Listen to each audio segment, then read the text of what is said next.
મિત્રો, ધરતી ઉપર રહેલા બધા જ વ્યક્તિ ભગવાન માટે પોતાના બાળકો સમાન છે અને ભગવાન હંમેશા બધા લોકો ઉપર પોતાના આશીર્વાદ જાળવી રાખે છે તેમજ બધાની દેખભાળ કરે છે, પરંતુ અમુક લોકો ઉપર ભગવાનની વિશેષ કૃપા રહેતી હોય છે.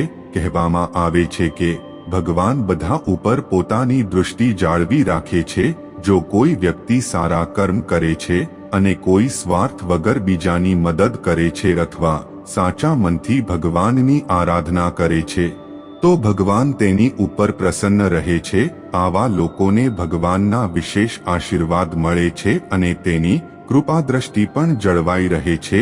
મિત્રો, ગરુ પુરાણમાં તેની સાથે જ જોડાયેલી ઘણી મહત્વપૂર્ણ વાતો જણાવવામાં આવેલ છે. તેથી જીવનમાં આપણને ઘણા બધા એવા સંકેત મળે છે, પરંતુ આપણે તેની ઉપર ધ્યાન આપી શકતા નથી અને આપણે તેને ઓળખી પણ શકતા નથી. તો મિત્રો, આ પ્રકારના 8 સંકેતોનું વર્ણન ગરુડ પુરાણમાં કરવામાં આવેલ છે, જેની મદદથી તમે જાણી શકો છો કે તમારી ઉપર ભગવાનની વિશેષ કૃપા રહેલી છે. અને મિત્રો, ભગવાન શ્રી કૃષ્ણે ગીતામાં કહ્યું છે કે જ્યારે કોઈ વ્યક્તિનું મૃત્યુ નજીક આવે છે ત્યારે આપણું શરીર કેવા સંકેત આપે છે તેના માટે પણ ખાસ 7 નિશાનીઓ આપેલી છે. તો આવો જાણીએ કે આ વિશેષ સંકેત અને નિશાનીઓ કઈ કઈ છે. મિત્રો, આજનો વિડિયો ખૂબ જ જ્ઞાનવર્ધક થવાનો છે, તેથી વિડિયોને ધ્યાનથી અંત સુધી જરૂર જોજો. અને મિત્રો, વિડિયોને લાઈક કરીને અમારી આ ચેનલને જો સબસ્ક્રાઇબ ન કરી હોય તો સબસ્ક્રાઇબ કરવાનું ભૂલશો નહીં. મિત્રો, જો કોઈ વ્યક્તિને સાચા અને ખોટા વચ્ચેનો ભેદ સમજમાં આવી જાય તો શાસ્ત્રો અનુસાર આવા લોકો ઉપર ભગવાનના વિશેષ આશીર્વાદ રહેતા હોય છે. વળી જે લોકો ઉપર ભગવાનની કૃપા હોય છે તેમને તમામ સ્થિતિ વિશે પહેલાથી જ આભાસ થવા લાગે છે અને તેમાંય તેઓ ઘણી ઘટનાઓનો ઈશારો પહેલાથી જ સમજી લેતા હોય છે. તેઓને જે ચીજનો આભાસ થાય છે તે ચીજ હકીકતમાં પણ બનતી હોય છે. જો તમને પણ અમુક ઘટનાઓનો આભાસ પહેલાથી જ થઈ જતો હોય તો તમારે સમજી લેવું જોઈએ કે તમારી ઉપર ભગવાનનો હાથ રહેલો છે અને તેઓ તમને આ પ્રકારનો સંકેત આપવાનો પ્રયાસ કરી રહ્યા છે. જો કોઈ વ્યક્તિને પોતાના સપનામાં કોઈ દેવી અથવા દેવતા દેખાય છે તો તે ખૂબ જ શુભ સંકેત માનવામાં આવે છે. કહેવામાં આવે છે કે ભગવાન સપનામાં દેખાવા કોઈ સામાન્ય વાત નથી. જો તમને પણ પોતાના સપનામાં ભગવાન દેખાય છે તો તે એક પ્રકારનો સંકેત છે કે તમારી ઉપર ભગવાનની વિશેષ કૃપા રહેલી છે. એવી પણ માન્યતા છે કે જો તમારા લગ્ન કોઈ સારા વ્યક્તિ સાથે થાય છે તો તેનો એવો અર્થ પણ નીકળે છે કે તમારી ઉપર ભગવાનની કૃપા રહેલી છે, કારણ કે એક સારા જીવનસાથી એ જ તમારા સમગ્ર જીવનને સારું બનાવી શકે છે.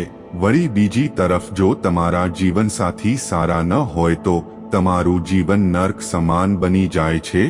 એટલા માટે એક સારા જીવનસાથી મળવા એ પણ એક સારા ભાગ્યની નિશાની હોય છે અને એક સારું ભાગ્ય ભગવાનની વિશેષ કૃપાથી જ પ્રાપ્ત થાય છે. દુનિયામાં એવા ઘણા લોકો છે જે વધારે શિક્ષિત અને સક્ષમ હોય છે, તેમ છતાં પણ તેમને કામ મળતું નથી અને તેઓ બેરોજગાર બની જાય છે.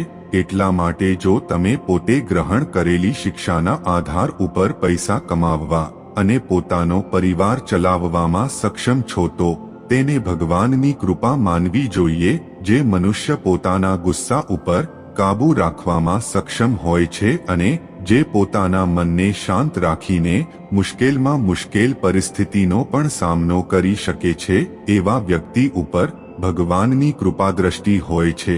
કેમ કે આટલી ધીરજ અને આટલી ક્ષમતા ભગવાનના આશીર્વાદ વગર શક્ય હોતી જ નથી. આ સિવાય જો કોઈ વ્યક્તિ બીમાર રહે છે તો તેના કારણે તેને શારીરિક, માનસિક અને આર્થિક નુકસાની થાય છે.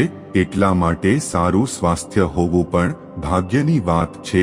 જો તમારું સ્વાસ્થ્ય હંમેશા સારું રહે છે અથવા તો જો તમે ક્યારેક ગંભીર રૂપથી બીમાર થયેલા ન હોય તો તે પણ તમારા માટે શુભ સંકેત છે.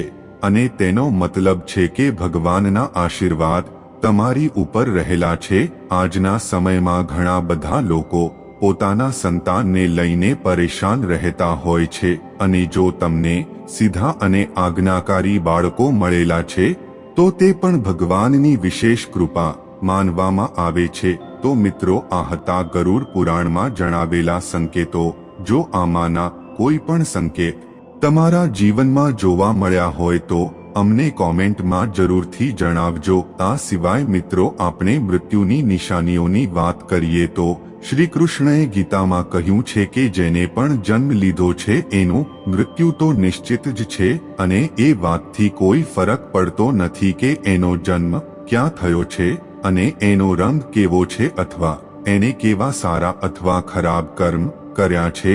તેમજ મિત્રો, તમે કોણ છો, શું કરો છો એનાથી કોઈ ફરક પડતો નથી અને આ જીવનનું ચક્ર ફરતું રહે છે અને મૃત્યુના રસ્તા પર વ્યક્તિ આગળ વધતો રહે છે. પરંતુ હિન્દુ ધર્મના ગુરુઓએ અને ઋષિઓએ મૃત્યુ પહેલાની નિશાનીઓને બ્રહ્માંડ અને કલ્કી પુરાણમાં પહેલાથી જ લખી દીધી હતી. તો મિત્રો, ચાલો જાણીએ કે મૃત્યુ પહેલા કઈ કઈ નિશાનીઓ વ્યક્તિને તેના શરીરમાં જોવા મળે છે. નંબર 1, જો કોઈ વ્યક્તિને મૂત્ર કરતી વખતે સતત એડકી આવે છે અને કોઈ કારણો વગર એ ચીજોનો સ્વાદ અથવા ગંધ મહેસૂસ નથી કરી શકતો તો એ જલ્દી વિદાય લેનાર વ્યક્તિ છે. નંબર 2, જો કોઈ વ્યક્તિના શરીરમાંથી લાશની જેમ ગંધ આવવા લાગે છે તો 1-5 દિવસની અંદર જ તેનું મૃત્યુ થઈ શકે છે. નંબર 3, જો કોઈ વ્યક્તિ મોટા અવાજને સાંભળી શકતો નથી તો એનું જલ્દીથી મૃત્યુ થઈ શકે છે. નંબર 4, જો સ્કિનનો કલર પીળો, સફેદ અથવા લાલ થઈ રહ્યો છે તો વ્યક્તિની 6 મહિનાની અંદર મોત થઈ શકે છે. નંબર 5, જો કોઈ વ્યક્તિનો જમણો હાથ સતત 7 દિવસ સુધી હલતો રહે છે તો 1 મહિનામાં એનું મોત થઈ શકે છે. નંબર 6, જો જીભ મોટી થઈ રહી હોય અને દાંતમાં ચિકાશ પદાર્થ પેદા થતો જોવા મળી રહ્યો છે તો એ વ્યક્તિ 6 મહિનાની અંદર મરી શકે છે.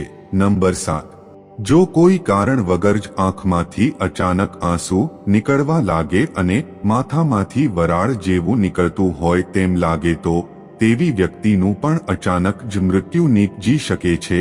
તો મિત્રો, આ હતી મૃત્યુ પહેલાની નિશાનીઓ.